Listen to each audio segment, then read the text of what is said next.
staying inside the lines is a constant challenge when you're painting. As with most things in Photoshop, this problem can be solved in a variety of ways. In this video, I'm going to show you how to preserve nice, painterly edges when you're using a white background, like the illustration on the right. In its most basic form, using any sort of preserved edge allows me to make long, confident brush strokes without worrying about stopping right at the edge of the shape. So see here, I can draw well beyond the borders of this rectangle, but I know that I won't draw outside the lines because I have a marquee to stop me. But oftentimes, if you're working with an image that has a complex shape, you don't want those marching ants around your document the entire time you're painting. So you can approach the task from the opposite direction. I'm going to do the inverse selection of that, which is to say the opposite.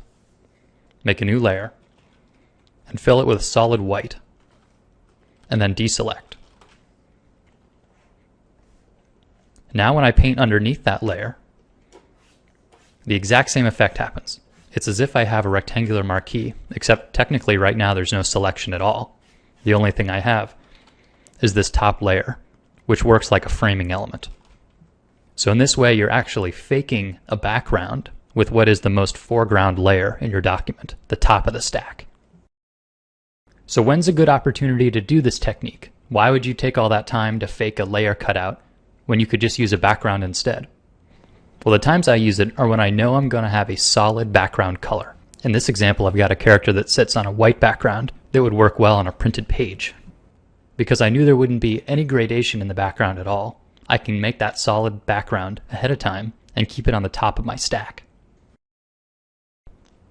To create my fake background layer, I'll start with a toned canvas so I can see where it is I'm painting. And I'll make a new layer above my line work and start painting in white. Generally, I'm using the hard round brush.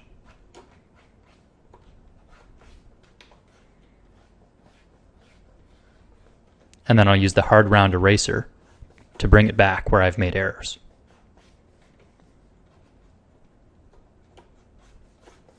And once I've gotten most of the hard edges down, I'll make a new layer and paint with a soft round brush, where I want the characters to fade into the background a little more.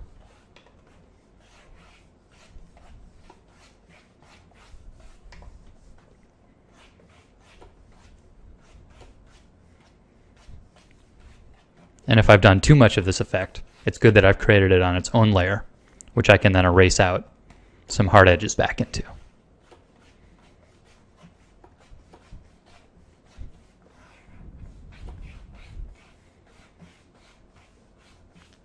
So when you're happy with your result, make one more final layer and block in the rest of the outline.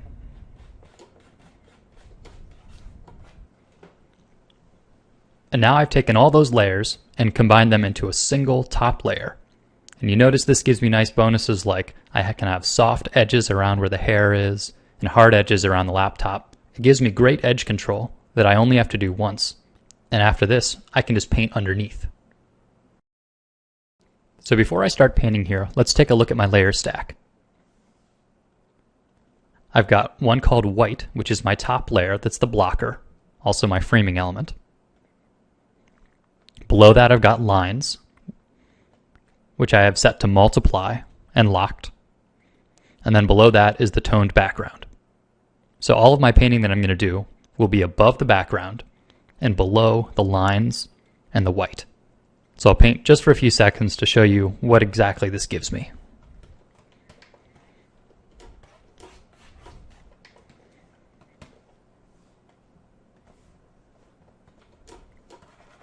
So see here, I can paint with long, confident strokes and don't have to worry about my edge control at all because it's already been established.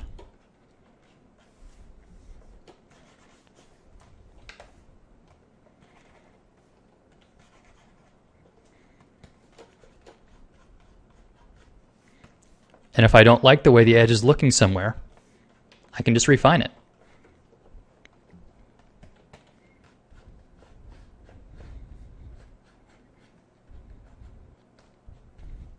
And then merge that down to be part of the white layer. So I always am left with only a single fake background layer up on the top of my stack.